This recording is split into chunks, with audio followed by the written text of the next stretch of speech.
Mes chers frères, mes chères sœurs, le bon comportement a été valorisé dans notre religion et on va voir ici défiler pas mal de textes de notre prophète sallallahu alayhi wa sallam. La première des choses qu'il faut savoir, c'est que le bon comportement te fait atteindre le degré des grands adorateurs. Écoute avec moi, Aïcha, la femme du prophète sallallahu alayhi wa sallam, rapporte: j'ai entendu le messager de Dieu sallallahu alayhi wa sallam dire: le croyant atteint sûrement par sa bonne moralité et son affabilité le degré de celui qui jeûne toute l'année et passe toutes ses nuits à prier et à évoquer Dieu, rapporté par Abu Daoud. C'est-à-dire, par ton bon comportement, tu atteins le degré de celui qui jeûne toute l'année, passe toutes ses nuits en prière et à évoquer Dieu, à évoquer Allah. Subhanallah, c'est pas impressionnant franchement?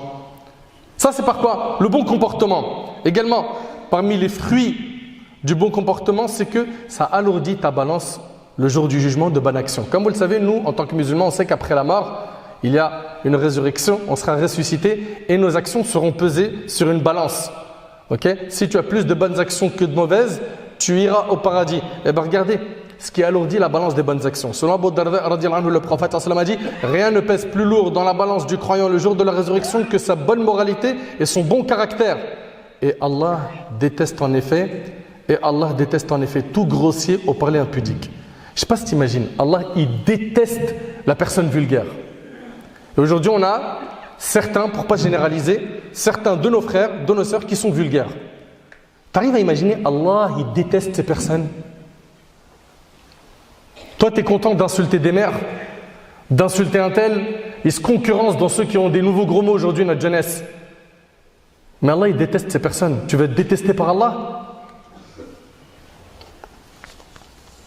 Et selon Anas, radiyallahu anhu, le prophète a rencontré Abu Dhar, ce noble compagnon, et il lui a dit: oh Abu Dhar, ne vais-je pas te montrer deux choses qui sont plus légères sur le dos et plus lourdes dans la balance qu'autres qu'elles?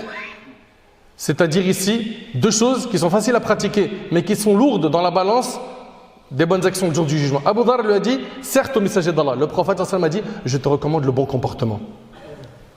Et le bon comportement, la définition générale du bon comportement est celle qui a été donnée par le prophète, c'est le fait de se comporter avec les gens de la manière que l'on aime qu'ils se comportent avec nous. Voilà. T'aimes qu'on soit doux envers toi, sois doux envers les gens. T'aimes qu'on soit respectueux envers toi, sois respectueux envers les gens. Il a dit: je te recommande le bon comportement et de rester silencieux longtemps.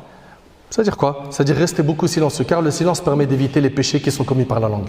Quand tu parles trop, toute la journée il est en train de parler, qu'est-ce qui se passe?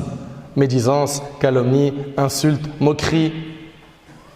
Et ça y va. Et il dit alayhi salatu wassalam, donc le bon comportement est de rester silencieux longtemps.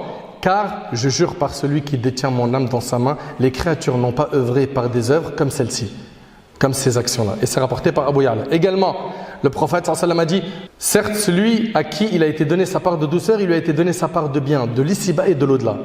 Et regardez bien, maintenir les liens de parenté et le bon voisinage remplissent les maisons et prolongent la vie, rapporté par Ahmed. Ça veut dire quoi, remplissent les maisons? De bénédiction.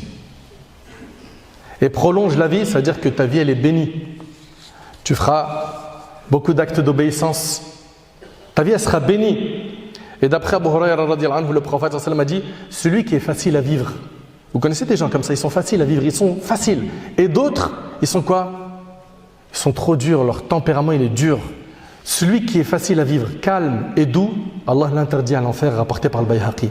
Le prophète sallallahu alayhi wa sallam, il nous dit également que les croyants qui ont la foi la plus complète sont ceux qui ont le meilleur comportement. Et c'est rapporté par Tirmidhi sur Abu Hurayra. Le prophète sallallahu alayhi wa sallam dit également: les serviteurs les plus aimés d'Allah sont les meilleurs en comportement. C'est rapporté par l'imam Ahmad selon Osama ibn Sharik. Et également le prophète sallallahu alayhi wa sallam nous dit: je garantis une maison dans les faubourgs du paradis à celui qui se sera abstenu de toute polémique, même quand il avait raison. C'est-à-dire, tu es en train de débattre avec quelqu'un, tu es dans une polémique, tu as raison. Tu délaisses le débat alors que tu as raison, il t'est promis une maison au paradis. Je garantis une maison, dit le prophète sallallahu alayhi wa sallam, au cœur du paradis à celui qui se sera abstenu du mensonge, même en plaisantant. Et je garantis une maison dans les plus hauts lieux du paradis à celui qui aura été affable et de bonne moralité. Tu occuperas donc une maison au plus haut degré du paradis par le bon comportement. Et c'est rapporté par Abu Daoud. On a demandé au prophète sallallahu alayhi wa sallam quelle est la chose qui fait le plus rentrer les gens au paradis. Il a dit: la crainte d'Allah et le bon comportement. La crainte d'Allah et le bon comportement, et c'est rapporté par Tirmidhi. Également, le prophète alayhi salatu wa sallam a dit: ceux d'entre vous que j'aime le plus, t'aimerais pas être aimés par le prophète sallallahu alayhi wa sallam, ceux d'entre vous que j'aime le plus et qui seront le plus près de moi le jour de la résurrection sont ceux d'entre vous qui jouissent de la meilleure moralité, ceux qui ont le meilleur comportement. Et c'est rapporté par Tirmidhi.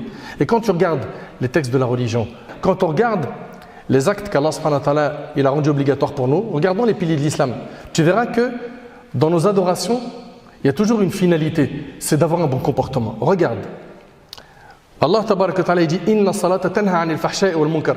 La prière préserve de la turpitude et du blâmable. Plus tu vas prier, plus tu vas te préserver de tomber dans le mal, car la prière c'est un remède contre les péchés. Le jeûne du Ramadan, Ya ayyuhalladhina amanu kutiba alaykumus siyam kama kutiba alal ladhina min qablikum la'allakum tattaqun. Notre Seigneur il nous dit ô les croyants, on vous a prescrit le jeûne comme on l'a prescrit à ceux d'avant vous, ainsi vous atteindrez la piété. La piété. Donc le jeûne, il a pour objectif de te rendre meilleur dans le comportement. Dans le hadith rapporté par Bukhari et Muslim, le prophète sallam il a dit, vous connaissez ce hadith, que le jeûneur, si quelqu'un le provoque au combat, il l'insulte, qu'est-ce qu'il dit? Il dit je jeûne. Je jeûne. Donc on voit que le jeûne éduque, la prière éduque. Le hajj, regardez le hajj, le pèlerinage. Al-hajj ashhurun ma'lumat, faman farada fihinna al-hajj fala rafatha wala fusuqa wala jidala fil hajj. Le pèlerinage a lieu dans des mois connus. Si l'on se décide de l'accomplir, alors point de rapport sexuel, point de perversité, point de dispute pendant le pèlerinage. Pour les aumônes, khudh min amwalihim sadaqatan tutahhiruhum wa tuzakkihim biha al-aya. Prélève de leurs biens une aumône par laquelle tu les purifies et les bénis. On voit donc que nos adorations invitent à quoi? À bien se comporter. Ibn al-Qayyim rahimahullah, il a dit le comportement est la religion entière. Quiconque t'a surpassé dans le comportement, il t'a surpassé dans la religion. À nous donc de faire le nécessaire pourquoi? Pour corriger notre comportement. Beaucoup de personnes se trompent en croyant que la piété consiste uniquement à acquitter le droit d'Allah et qu'elle ne comprend pas le bon comportement à l'égard des gens. Suite à cette mauvaise compréhension, tu peux trouver certains musulmans multiplier les actes d'adoration, les prières de nuit, ainsi que les jeûnes surrogatoires, tout en négligeant ou en ne respectant absolument pas les droits des autres. Beaucoup de nos frères et nos sœurs minimisent l'importance du bon comportement alors que notre religion n'a cessé de recommander le bon caractère. Sortons de notre insouciance, combattons notre âme et multiplions les efforts afin d'améliorer notre comportement envers notre Créateur, envers notre épouse, nos frères, nos sœurs, les plus âgés que nous. Dans les transports en commun, ça doit être des réflexes. Ça doit être des réflexes. Une personne âgée, elle est debout, toi tu es assis. Lève-toi. Laisse ta place. Et le prophète alayhi salatu wassalam a dit toute bonne action est une aumône. C'est une bonne action ou pas ce que tu viens de faire? C'est une aumône. Tu as tenu la porte à quelqu'un, c'est une bonne action ou pas? C'est une aumône. Tu as aidé un de tes voisins à porter ses courses, c'était trop lourd. C'est une bonne action ou pas? C'est des aumônes. Notre religion insiste sur le bon comportement envers les musulmans, envers les savants, envers les non-musulmans. Et nous, nos concitoyens, ils ne lisent pas tous ces textes. Ils nous lisent nous. Les non-musulmans qui nous entourent, ils ne lisent pas le Coran et la Sunna. Ils nous lisent nous.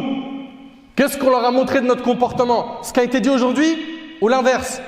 Si c'est l'inverse ou si ce n'est pas encore ça, à nous de faire le nécessaire. À nous de nous corriger pour Allah. Et ça, c'est un point super important. Quand on parle de bon comportement et de toutes ces qualités à avoir, on ne le fait pas pour plaire aux gens. On le fait pour plaire à notre Seigneur. Et on se conforme à la sunna du prophète à chaque fois qu'il va t'arriver une situation, regarde le prophète comment il s'est comporté et n'oublie pas que c'est l'excellent modèle à suivre. J'implore Allah subhanahu wa ta'ala d'améliorer notre comportement.